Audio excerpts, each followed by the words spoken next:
before anyone judges me, just know I am having fun with her. She's like literally the first character I have played as that I didn't care whether or not I messed up. Like, obviously I did care about messing up because, you know, my teammates, but then I realized this is a quick match. I can have any form of fun I want. Like, the only time I'll ever take a match seriously is if it's rank. And right now, this ain't rank. I'm about to go wild. Like, all the matches I've played, I've gone wild with her. There was this one Disciple match where I got serious because I don't like Disciple mains. No offense to them, y'all are lit. I just don't like I don't like Anne's game style. Y'all can fight me on that later on. But, I was having so much fun. Sorry I cut off. I was literally vibing. It was so much fun.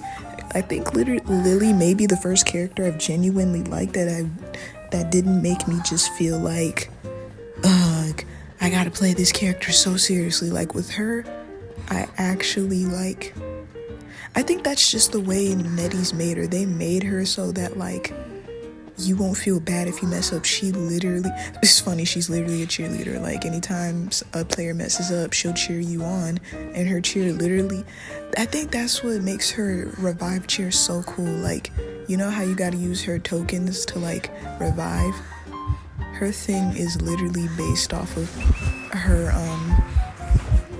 giving you second chances. Like, basically her saying, hey, you can mess up anytime you want, don't feel bad about it. Like, this scene here, I was so mad. I was like, now wait a minute. I was so salty. And he did it so casually. I don't know why I didn't slam the pallet. I think I was just too scared.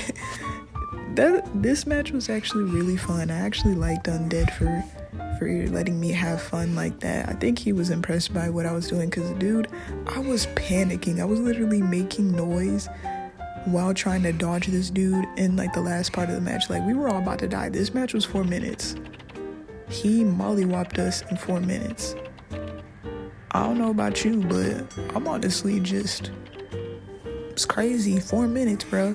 I think it was 4 minutes. No, wait, no, that wasn't 4 minutes. That was my next match. It was 4 minutes because everybody was kind of cheerleader. And I just realized, and also I noticed cheerleaders can't encourage each other, because it's their job to encourage others, so they can't encourage each other. Smart move, NetEase, smart move. I will be fighting y'all for that. JK, don't sue me. And yeah, I had a lot of fun during this match. And no, we're not doing anything informational. For now, we're just gonna talk and chatter. Well, actually, we can do some informational stuff about Lily. For example, cheerleaders at her time, they didn't exist as women. They were men. Yeah, y'all didn't know that. But another thing is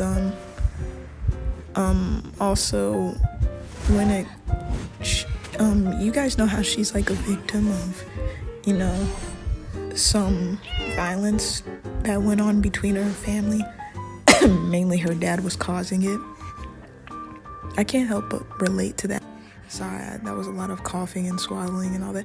But I can't help but relate to that, mainly because I kind of went through that during my childhood, and it was mainly my mom and dad both causing that. And it's a touchy subject, but when it all comes down to this, I feel like NetEase did a pretty good job talking about it, especially when she says that it was a man carrying her father's face. I understood her pain right there.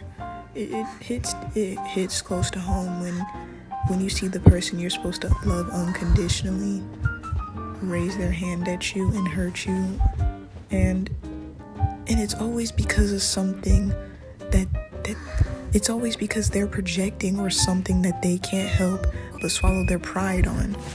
Like, Lily's dad couldn't accept the fact that Lily's dad most likely blamed himself for probably getting his son paralyzed, and rather than just helping him and doing what he can to, like, survive or working it out, as y'all can tell, he gambled on his son's life and was gambling on him. In the story, in her story, it mentions that her brother Simon they took pride in what he was doing, so they were gambling on him. her father most likely put lots of money in his horseback riding situation because he won a couple times, as you can tell, and he took so much pride in that. It came to a point to where he was literally like gambling on his son, and once he had that accident, he just went downhill. It just goes to show that you can say that a parent's love can be occasionally conditional when it comes to stuff that their kids do. They basically just see their kids as trophies. No matter what, we could love our kids unconditionally. Some parents do. We could love our parents, our kids unconditionally, but there will always be somebody out there making their love conditional to their family and or their kids. And that's a tragedy. It really just goes to show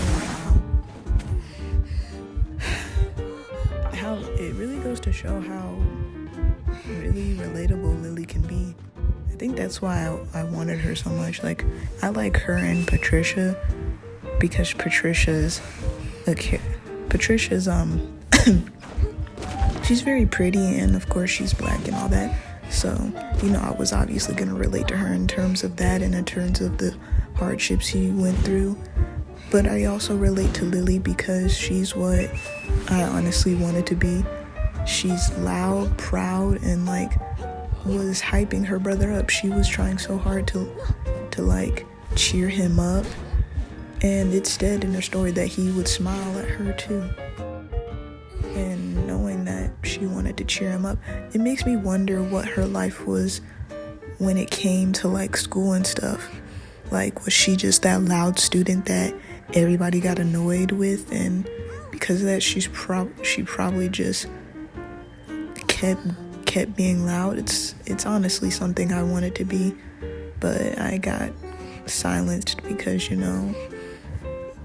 complicated stuff. It's kind of the main reason why I wish netties would when they talk about topics or they display topics on here, I wish they would kind of do research, not to make it seem like it's a book about all this stuff or a history class, but just show it in a way that's theatrical, it's a theater, as they do with each story. They display a lot of stuff, and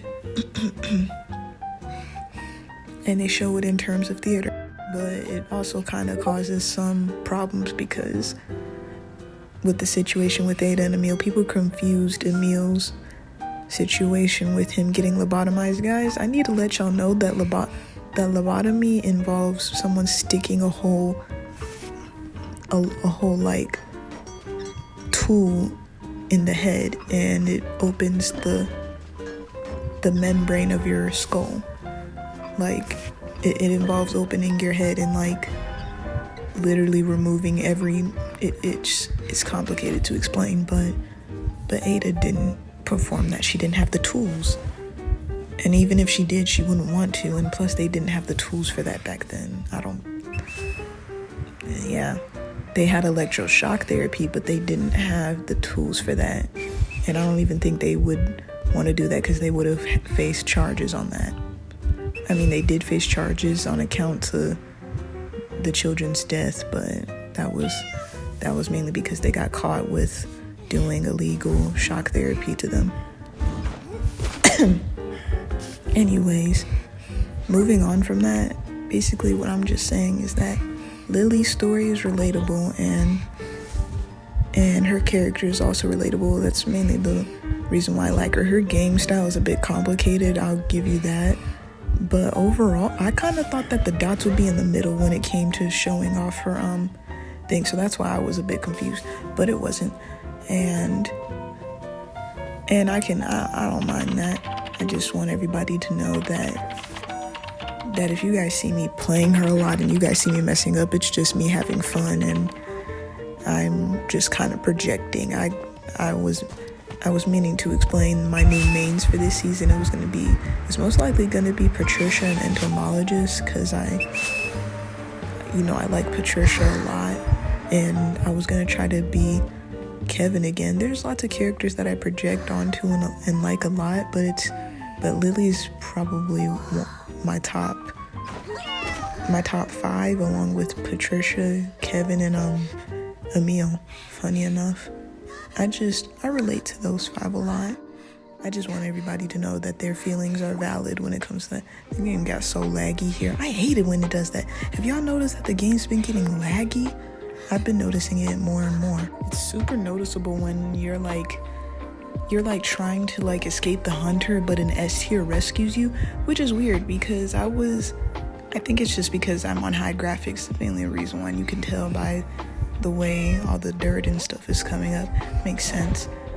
But like every time, it's actually the first time I've seen a coordinator with that skin. She looked very pretty and looked really good until I ruined her kite. I'm so mad about that. I was literally just trying to avoid getting there, but then I saw the leech following me, so I'm like, I need to get that witch's mark. That dream witch was smart for putting it back there because I did not know where it was at. I was literally looking for it until I saw her, and then there was this crazy blink. It was more of like, because I knew she was gonna blink, but she just she ended up running into that, and that's when she surrendered. I don't blame her for surrendering. I would have been a bit irritated too if I just saw 3 cheerleaders literally chasing after a coordinator, and the coordinator, it's funny, I looked at coordinator's showroom, and it seems like the coordinator is most likely like a big sister figure to Fluorite and all the others who are in there, because she sets down a mask and the mask is on the back of Fluorite's head. That is most likely her older sister figure, which is super smart. I wish somebody had Fluorite in this match so then we could like all match and be over here following her. It would have been really cool. Just have a Fluorite coordinator and 2. Next match I do, it should be like the whole essence with a couple of B tiers. That's smart. I hope you all enjoyed watching this mess that I did, and thank you for watching, and I hope I get Fluorite soon. I really do. Thank you again, and I will see y'all later, Whittles. Bye.